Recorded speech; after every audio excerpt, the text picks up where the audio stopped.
Ladies and gentlemen, boys and girls, how you doing? How's your mama? How's your family? We gotta talk. First video since Thursday. You probably hear it in the voice. I'm sick. I've been dealing with. I don't know what I've been dealing with. But I didn't recap the Izzy fight. It probably isn't even great to hear right now. But I would like to say I was in a 5-round matchup with whatever sickness I had, and I was down 0-2 in the first 2 rounds. It wasn't looking good, but true championship mentality, true championship form. I'm working my way back. It's 2-2 heading into the 5th, and damn, I got a camera on. I got a mic in my hand, and we talking about some UFC fights. So I think, even though it might not sound like it, I think I'm coming around to winning this fight. One fight I want to talk about, UFC 312, Sean Strickland versus DDP 2. I have a playlist, UFC 312. All videos related to this pay-per-view will be in that playlist on the channel. I want to talk about this one. I want to preview the main event. And I think I speak for a lot of people when I say this is not the fight that we wanted initially. I think it's safe to say that only Sean Strickland meat munchers were the ones who denied the fight with Khamzat Chimaev. But as the fight gets closer, I'm getting more excited. Although the card sucks, it's growing on me a bit, I'm not going to lie. Full card predictions are going to drop tomorrow, and the day after that, the bets are going to drop. This fight does not suck. I don't think it'll be as competitive as the first fight. I think the fight will be competitive, but I think there will be a clear victor. I've been paying attention to Sean Strickland's training camp because I'm under the belief that Dricus will use what he learned from the first fight and improve his game plan, while Sean will keep the same game plan and use what he learned to do it more effectively and efficiently.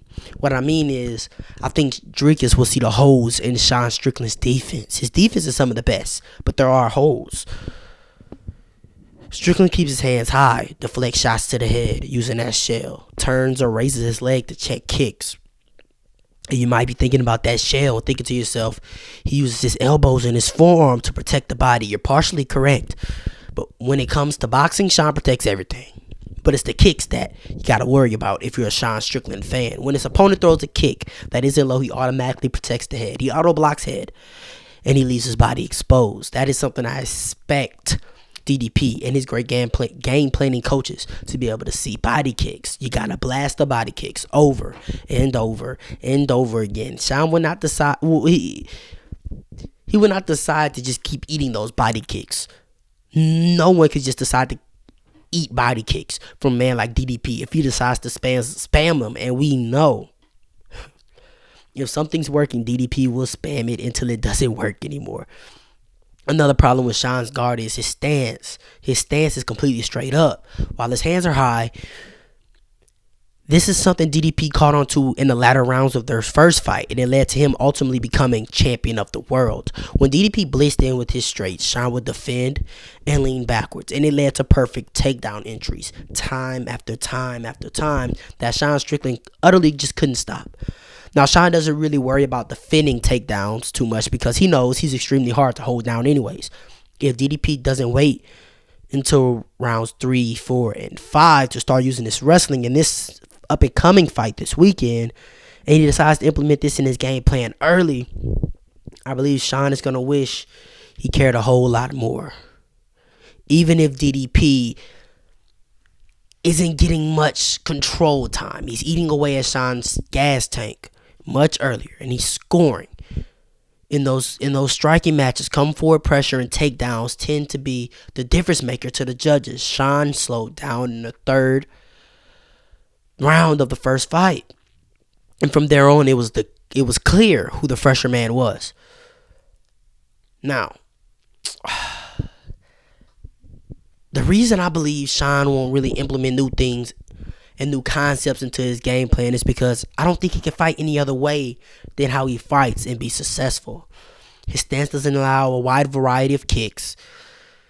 His stance doesn't allow him to time offensive takedowns. His stance only allows him to stand and outpoint his opponent and maybe clinch here and there.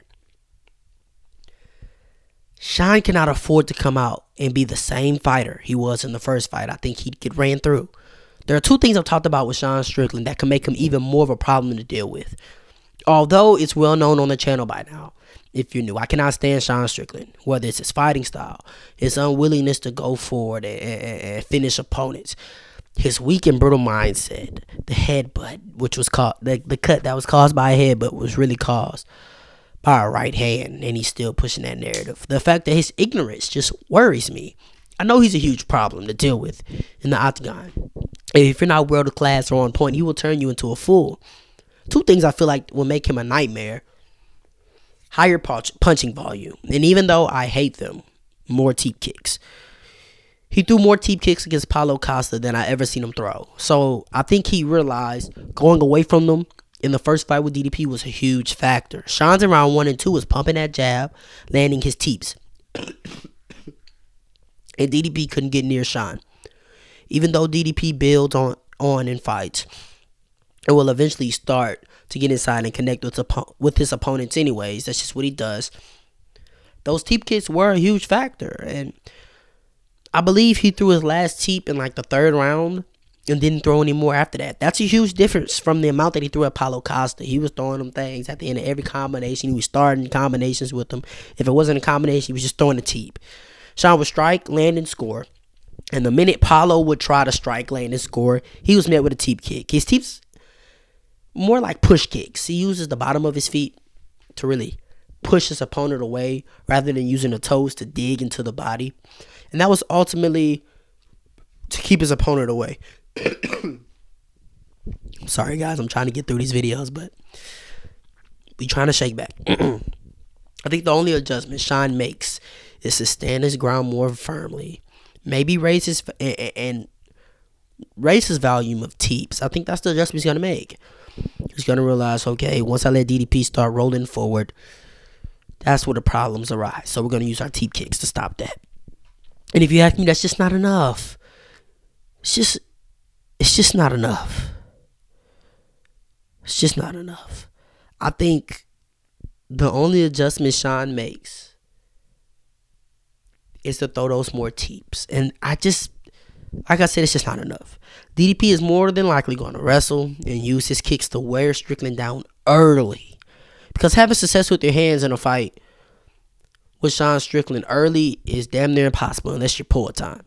Over the course of 5 rounds, I think DDP would just melt Sean away. An interesting thing I watched on Countdown was Sean's coaches emphasizing working on finishing punches and like sequences during the sessions, or needing to dominate or finish DDP to take the judging factor out of it. And stylistically, I just don't think Sean is capable of doing that to DDP.